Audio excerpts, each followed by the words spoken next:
So at that point, I made the commitment to myself that I'm going to eradicate this thing called depression out of my life. I don't know how that's going to look. I don't know how I'm going to do it, but that's what I'm going to do. I think that has really helped me with my coaching as well, which about halfway through my time here in New Zealand, we, got 3 beautiful children and still youngish. So there was a quite a bit of pressure there. I was coaching and teaching at the time, but not with business people as today. So I was traveling a lot. I was not home a lot of the time. And financially, it became a struggle as well as the kids got older. And so at some point, it became really stressful for me. This is before I created my time management system, before I got into that. And it got to a head at some point where I got really depressed and was really, really struggling with managing myself and all of that. And it got to a point where my wife said, you gotta figure this out. Otherwise you need to go. Today's journey goes over many continents. Mikal has been all over the world, and we're gonna get into a great story and journey about how that really builds up your personality, to put it nice, short, and sweet. And to start us off, in your journey, as mentioned, you've been around the world, you've done a lot of things, personal transformation, and we're embarking on this path, battling personal challenges. What motivated you to also start helping other people do that? Good question. Good question. I guess it's like when you haven't experienced yourself, like a really deep transformational experience like I had 40 years ago, completely out of the blue and completely unexpected. It touches you in such a deep way, and it definitely did that for me. And that was or became the beginning. It became first the beginning of my passion for discovering myself, because up until that point, like there was no life outside of me. In a sense, I was a very withdrawn, a very shy person, and it's like my world was in here, and the world out there was just kind of the world out there. And through that experience I had in my late 20s, suddenly my eyes were opened up to life itself, to the world out there. And then through that reflection back into me. And it was such an incredible shift that it totally had me hooked. So from there on, I just kept on that journey. It was a personal growth course I did. And I just went on to the next course, and I was on a roll for a little while. And it was really about just continue and cement that journey for me. And the idea of helping other people at that point in time was not on the radar at all. It's like you see something new, like the world suddenly open up to you, and it's like, wow. And you're just drinking all that in. And it took me a while before I came to that place of, wow, what am I actually going to do with that? And that wasn't until I actually left my career. I was in a very good career at the time, very good job, very good pay. And I just quit everything and just packed a backpack and went traveling the world. And it was only through that, at the end of that, that I re-looked at. So what on earth? I was on the other side of the planet in a completely new country. And it was like, what am I going to do in my life now? And the idea of getting back into, I was in the banking and the computer industry, was just like, no way I'm going to go back into that. So what am I going to do with my life? And then it's like, okay, I've done these number of years now of all this personal growth journey, and it has changed my life. So I think it's my turn to find a way of giving that back and helping other people to have that same experience that I had, because it truly was amazing. As you mentioned, I think you used a very good word for it. It almost like it opens up your world. You see it through a whole nother perspective, like, how did I miss this all along? Why? How come right in front of me. How come I didn't see that? Exactly, it was right in front of you. It was like when you got your blinkers on. It's yeah, the filter. Almost can't see the forest for all the trees because you're so busy just looking at the individual things and don't really pause to take the moment to view the whole perspective, see the whole picture, and making the right decisions.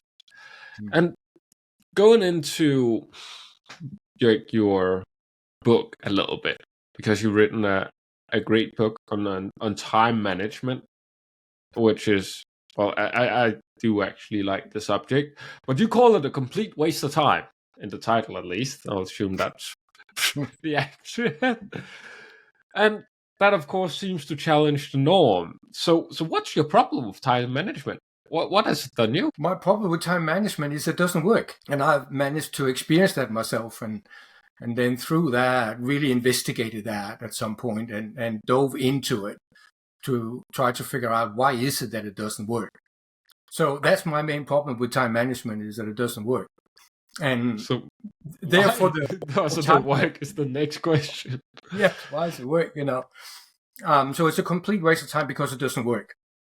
So time, how much has time changed over the last 500 years? We have electricity. There's cars. Time. I'm asking about time. How much has time changed? Well, time is the exact same. It's the exact same. That might have changed a little bit with like the whole astronomical thing, but it's like minute, like a millisecond, not even. There's still 7 days to the week. There's still 60 seconds to the minute. So it hasn't changed. So if you want to write a book about how to manage time, you really probably only need 1, 2, maybe 3 books on the entire planet when you want to manage something that doesn't change. Business change, economy change, cultures change. So you can keep writing new books about all these things are changing. But time isn't changing. So why do we need more books? 1 or 2 would be enough. But we have thousands and thousands of books and apps and structures and systems and manuals on how to manage time. And there are new ones coming out almost every week. If they worked, there would be no stressed people on this planet.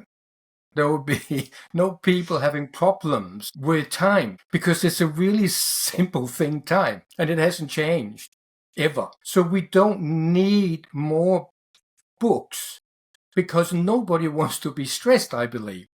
Nobody want to be frustrated. Nobody want to not have work-life balance. So therefore, since time is really simple, you just need to read 1 book and just do what the book says, and you'll be fine. But that is not what is happening. So to say it in a different way, Mads, is that according to Einstein and Eckhart Tolle and spiritual teachers, time doesn't exist. Now, when I heard that the first time, wow, you got to be kidding me. Of course time exists. But the reality is, it doesn't. Not just because Einstein says it and many teachers say that, but it is a reality. So the idea of managing something that doesn't exist is an oxymoron. So I've now given you 2 different reasons why time management doesn't work. So we need to, if you want to manage something, if you want to be great at something, you have to understand that which you want to manage. Right? So if you want to manage a business, you have to understand business. If you want to manage a farm, you have to understand farming. So if you want to manage time, you have to understand time. And how many time management books teaches you or shows you what time is? Time itself. You're going to be hard-pressed. It's a very philosophical question, because the simple principle of it, time is, as you mentioned, it's not a physical thing. It's neither it's something we kind of created. Who is to say there's time? There is the present moment, and that's about it. The rest of it is not existing anymore, if we really want to be specific about it. Correct. So in that case, because I still believe there is some importance in manage whatever we want to put there afterwards. And as you were speaking, kind of the thing that popped into my head, it was really about managing priorities and realizing what do we want to get done, because at the end of the day, that's what most time management speak about. If you had to move it away from time management, that term. So it's about managing those priorities. Absolutely. So by calling it time management, we are actually fooling ourselves and we are fooling our mind. And then we start blaming time for not being able to do what we want to do. Oh, there's just not time enough in a day. Oh, sorry, I haven't got time to help you. And we make time the scapegoat. But it's not time's fault. Yeah? So when we start blaming something that is not at fault, we are fooling our own minds, and we are then setting ourselves up for stress and frustration. So you're absolutely right. It is about going, so what is it we can manage if we can't manage time? And yes, it is priorities, it is tasks, but really what it is, it's about self-management. It's about being able to manage how you show up in the time you have. And for most people over the decades of working with people and doing this for a living, what I'm finding is that most people don't have that absolute clarity of who they are and why they are here, what their purpose in life is. So if you don't know where you're going, then it becomes really difficult to define what is it that is important. And if you can't define what is important, then it becomes difficult to define what are the tasks that I need to do. And then we end up floundering. We end up on a hamster wheel. We end up running in circles and getting a lot of things done, but feeling stressed or overwhelmed or unfulfilled or losing our health, or even worse, losing our family because we're never there to be with the family. So it's self-management for me, and that's really what my book is about. And I do go into great detail in the book about why time management doesn't work, much further than we just talked about now. We can't do that in the video. It ain't gonna work. I spent a lot of time studying time, like truly studying that which I wanted to manage. And I believe that I understand time pretty well. And it has helped me endlessly. It's helped me tremendously. So stress is a virtually non-existing thing in my life. I've got plenty of other problems and challenges, but time is not one of them. It was so funny hearing you say time doesn't exist. You don't know how much time I've spent studying time. I was like, you just studied nothing? Okay. Exactly. And well spotted. So there is a paradox there, yeah? Because how do we actually communicate in this language and talking to each other without using like time? Yeah. Because if you're looking at the clock, time exists. Yeah. And that kind of time is not a problem. But psychologically, time doesn't exist. And that's why we end up in stressful situations and frustrations of that, because we are trying to deal with something that at some level is actually not real. And again, I got many quotes and things in the book looking at a lot of people over the last couple of thousand years who have said the same thing, but said it in different ways. So it's just not me who is crazy. There are quite a lot of other people who have come to the same kind of place of going, okay, so manage yourself and get clear on where you want to go. And then you can use time management, which is essentially just a structure of how I'm going to structure the 24 hours a day I have. I just don't like calling that time management because it's really self-management and task management, not time management. If time truly existed, like a lot of us think it does, I guess summertime and wintertime wouldn't be a problem because you couldn't just push it an hour out of nowhere. I just got to move. And we move it the other way down here. All right? Yeah. Probably make a bit more sense, I would hope so. Totally. I mean, it's a great structure that we created. Otherwise, you and I can't meet because we don't know when to meet. It's going to be very difficult. Time of day. You couldn't fly internationally if other countries didn't have the same time structure. So it's a great structure we have invented to be able to do things. But let's not fool ourselves and think we can manage it. Because nature is managing time. We are not. Yeah, there's a lot of things that goes into it, how much time we will have at the end of the day. Nature can have a lot of say in that. In the short way. Yeah, then we can start talking about what's the speed of time, you know. And some people say time is just going too fast. And sometimes it goes too slow, and holidays are too slow, or Mondays are too long. But that's all in the mind, isn't it? Yeah, it is. A lot of things are all in the mind that we assume are true a lot more than just time. But I wanted to also talk a little bit about your travels to Africa. and specifically the part about how you met your wife in Africa, for all places, as in Australia. So yeah, I set out on the journey. I got a small backpack and I decided to travel for up to like 2 to 3 years. And I thought 1 year Africa, 1 year Asia, 1 year South America, because I wanted to experience, being from Denmark, I wanted to experience an entirely different culture. I wanted to, like, my eyes were really starting to open to the world, and I wanted to go and see something different. I didn't want to go and see animals or pyramids or all those things, and I saw all those things, but I wanted to go and see people and understand other cultures and that. So that's what got me to Africa on a one-way ticket. That it took me nearly 2 years and 30 countries in Africa to get through Africa. Africa is quite a big place. Like, Imagine so. you look at It's the a bit globe, further away than here in Europe. it's a large continent with about 50 countries. So I only did 30 countries. It was a life-changing experience in so many different ways. And in the middle of it, in Uganda, as you bump into other travelers, I bumped into a girl from New Zealand, and hence I'm here in New Zealand now. And we had a fantastic time together there. And then it was nice meeting you. And I didn't think we were going to meet again. And, let's see. And back in those days, there was no mobile phones, no internet. So everything was done by letter. And I don't know if it's pretty tricky to send letters to each other when you're traveling in Africa or elsewhere in the world. But it is possible back in those days. So about 6 months later, we met up again in Nepal and traveled for a few weeks around Nepal and India.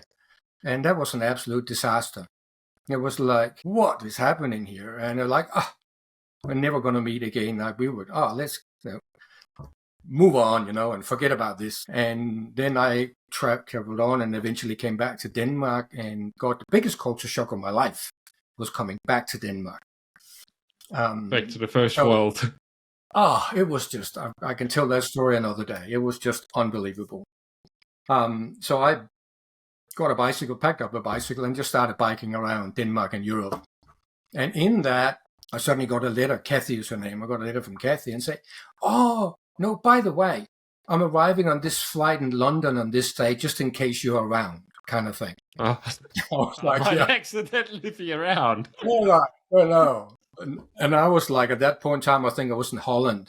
And Holland to London, it's not that far on a bicycle. So I went, okay, it's about a week away. So I had some friends in London. So I biked to London and came to their place and went to the airport, and the watch took him out of the gate. And I was I was a bit nasty that day because I sort of hid a little bit behind a pillar so she couldn't see me. Like she was that might be a Danish thing. I wonder, did she look around for me? And it's like, well, I think maybe she's looking if I'm there. So I just came up from behind and just tapped her on the back.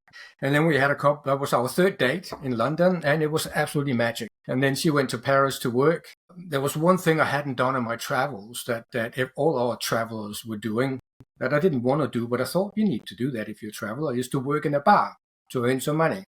So I went to Scotland and got a bar job, which was just definitely not my scene. Different culture shock. Trust me. So then Kathy came up for a long weekend. So that was like our fourth date.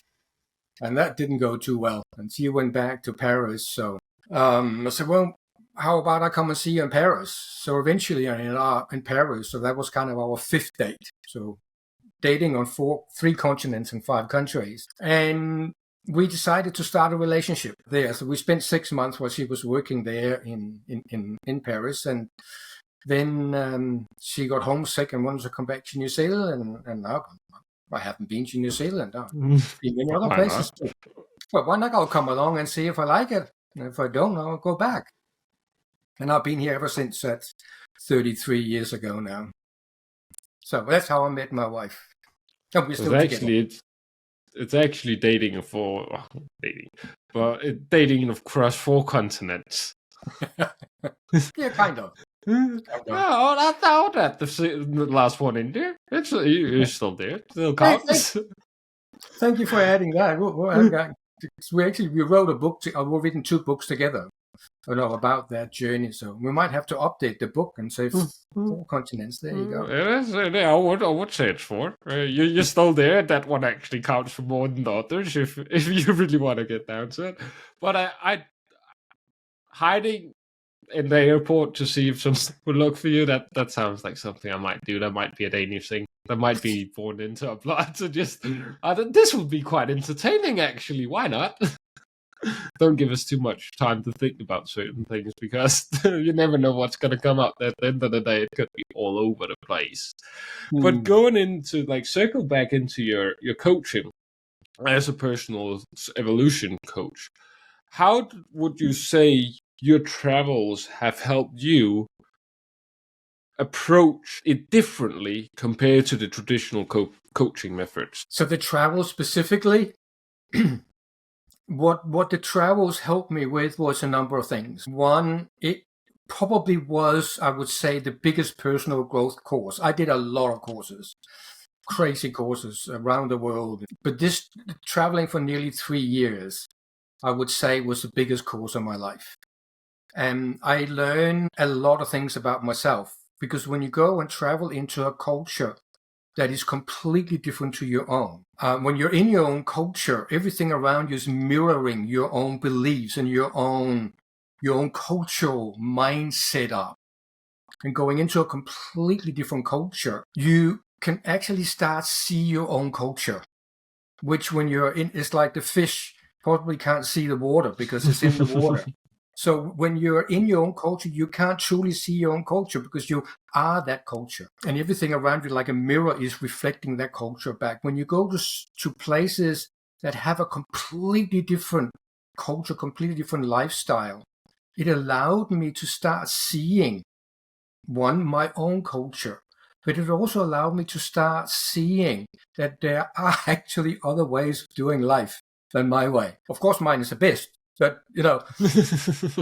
But suddenly start seeing how other people are doing life, and that it's one of the biggest learnings for me is that it's not right or wrong. We are so much in this world about right living or wrong, and this is why this culture, that or that belief or that religion or this political this. For me, it really opened me up to that it's not about right or wrong. It's just about different ways of doing things. Different types of food doesn't make one food right and the other food wrong. It's just different people, different culture eat different things. They also do things differently. And I think it has given me, I'm less judgmental of how people and my clients do things. It's like, it's your life. Do whatever you want. It's actually none of my business. But if you want to make some changes, I'm happy to talk with you and listen to you and give you some tools and give you some things you can work with, and we can have some discussions and we can see if I can help you solve or fix your time management problems or your stress problems or your work-life problems or your team leadership problems or whatever it is. So I think that will be one of the main things I got from that.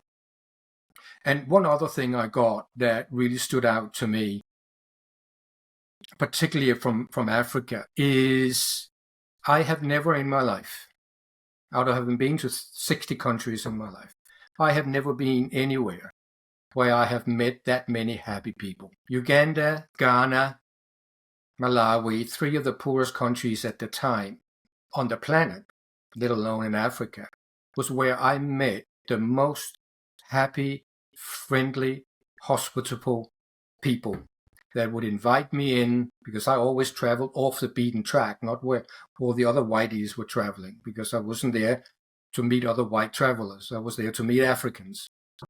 So I was invited into humble settings and offered meals to people who had close to nothing. But the happiness that I experienced there, and I'm in no way saying that poverty will lead to happiness, because it certainly doesn't. But what it taught me, Mads, is that money won't lead to happiness either. You can be happy without the money. And everybody kind of knows that. I knew that but I had to experience it so that it became embedded into my being. And that will be another of the main learnings for me in that.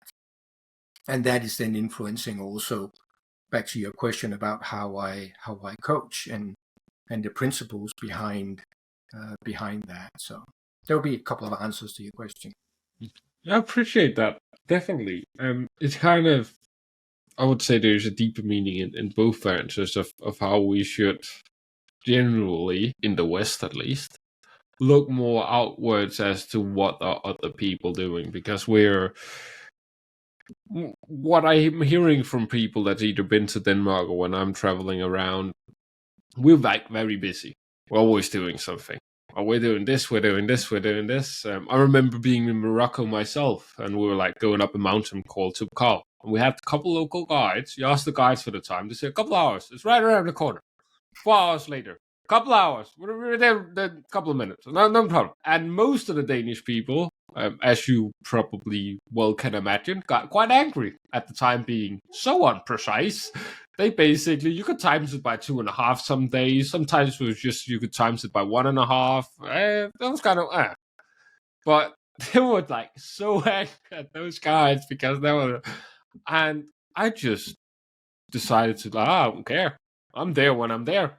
Well, I think that's, and being there as well, even though Morocco is, as far as I know, one of the more wealthy countries in Africa, you can definitely feel it's quite Europeanified or Westified or whatever we want to call it. But they were still, like, I would generally say, more happy than we are up here, because they weren't quite as busy doing this, and the third, and always like going down, like staring at their phones.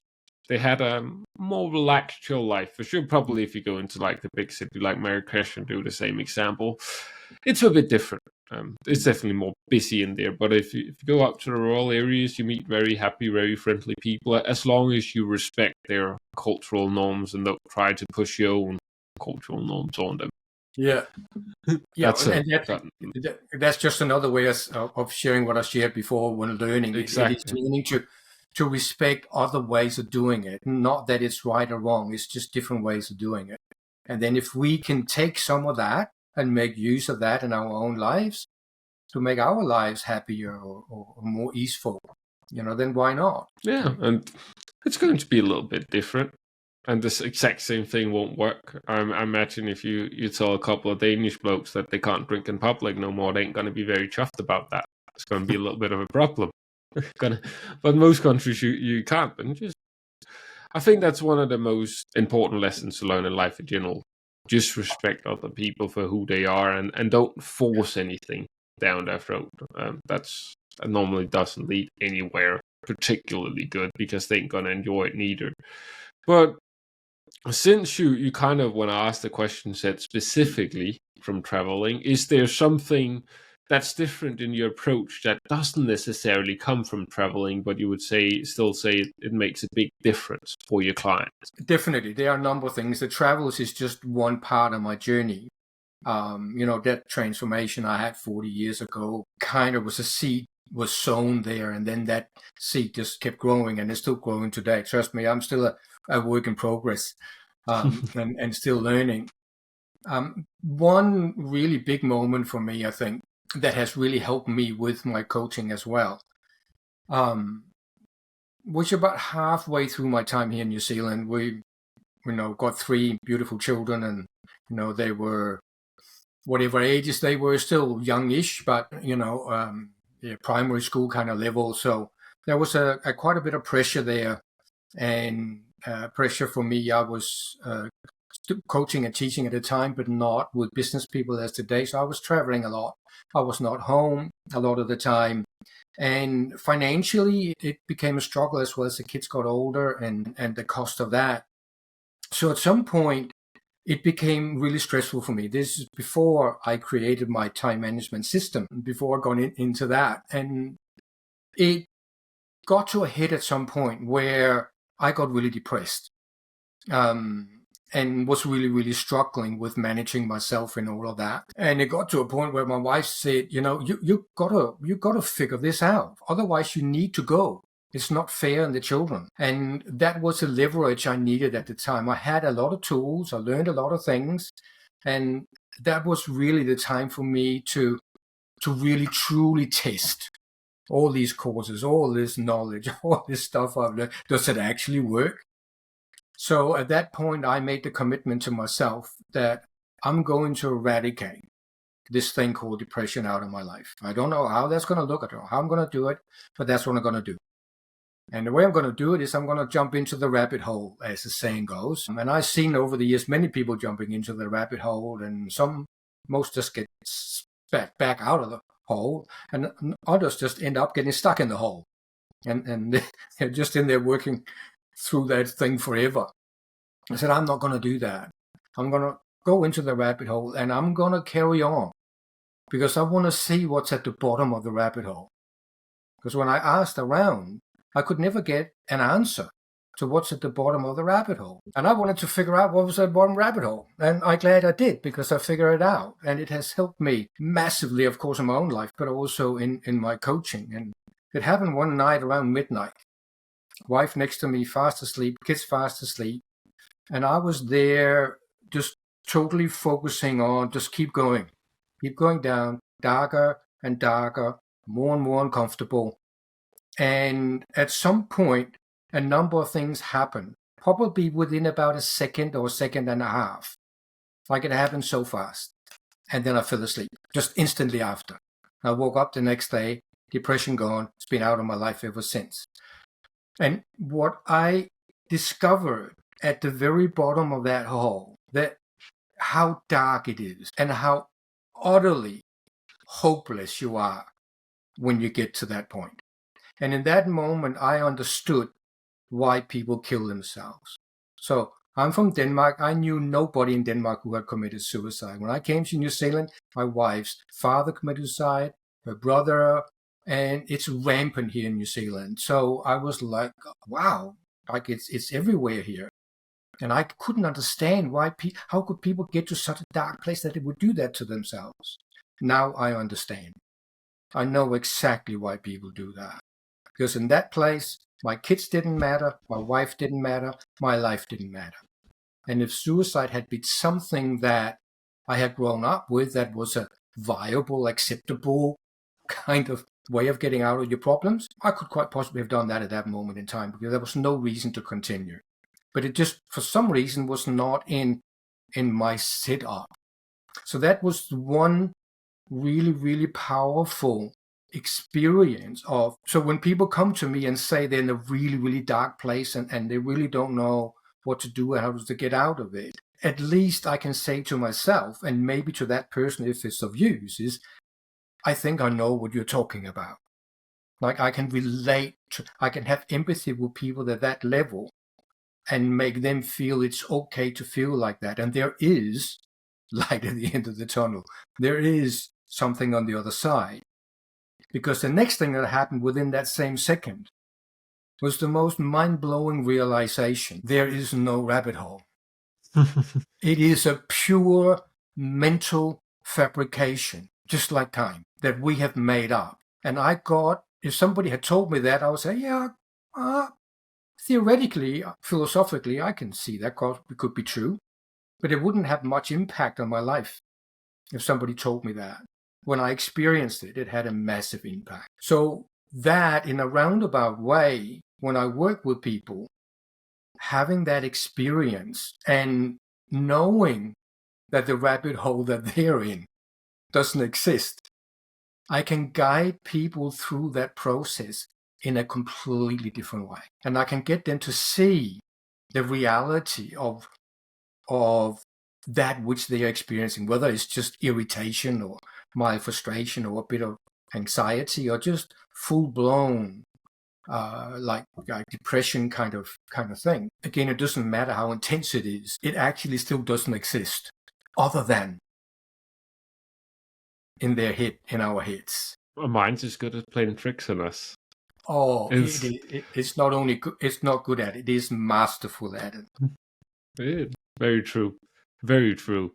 But not to get into a whole lot of conversation about that, because that's going to take 3 hours at least.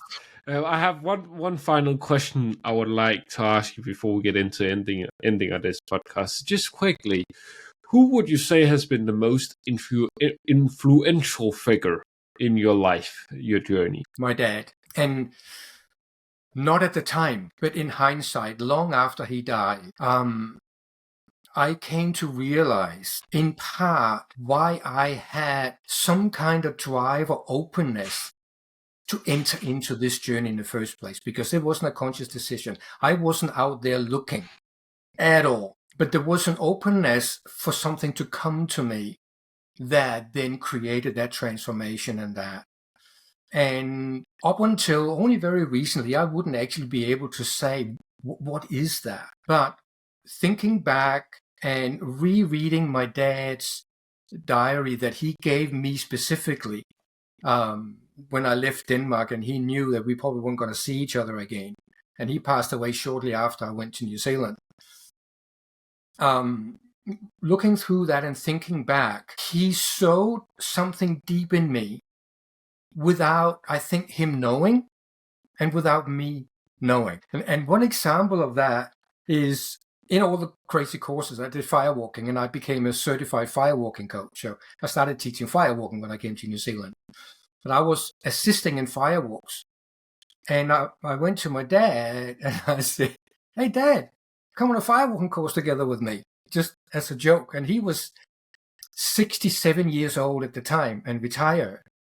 He had never done any personal growth work of any kind whatsoever. He wasn't into spirituality whatsoever. And he said, "Sure." And he came on a firewalking course with me. And he just walked up there, stood in front of the red glowing carpet, walked over it as if nothing happened. And then we ended up walking together hand in hand. When everybody else walked, we went up, held hand, and walked across that red glowing carpet hand in hand. So I don't know, Mads, like that. My dad had something that at the time, and for many years after, I still couldn't put my finger on. In some ways, I still can't. I just know that he had something that he passed on to me. The best way I can kind of frame it is, if I had to say it in Danish, I would say hvorfor ikke, which is basically why not. It's a very that, because that's how I think about things. If I hear something, it sounds somewhat like, why not do it? It sounds like it could be a good time. Yeah. If it isn't, then I learned I won't do it again, and that's it. Keep on going with my life. It ain't gonna change that much. It might be similar to that, different as we're all different. But for the people listening to us today that's really enjoyed our conversation, they want to hear more about you, maybe had a chat with you themselves, what would be a good place for them to check you out, a good next step for them to take? Well, I'm fairly easy. Like, if they have my name, if you spelled my name right in the notes, it's a very unique name. So if they put my name into Google, the whole first page is me. Not because I'm particularly popular, but because there's not many other people with that name. If you go to Amazon, put my name in, my books are there. My website is really simple, mikal.nz, mikal.nz. And on that, you can get hold of me. I got emails. I'm on LinkedIn, and I'm very easy to find. So people can just email me. I got free resources on my website. People can go and download and have a look at. And I would love to have a conversation with anybody who would love to have a conversation with me. So just get in touch and we'll book in a time. It's really simple. It's a good start to having a conversation that both parties actually want to have it. That helps a lot. We can agree on that. I'll make sure to have the links down below just to make it nice and easy for everybody. And Mikal, thank you very much for coming on the Business Library today and having this conversation with me. I fairly enjoyed it.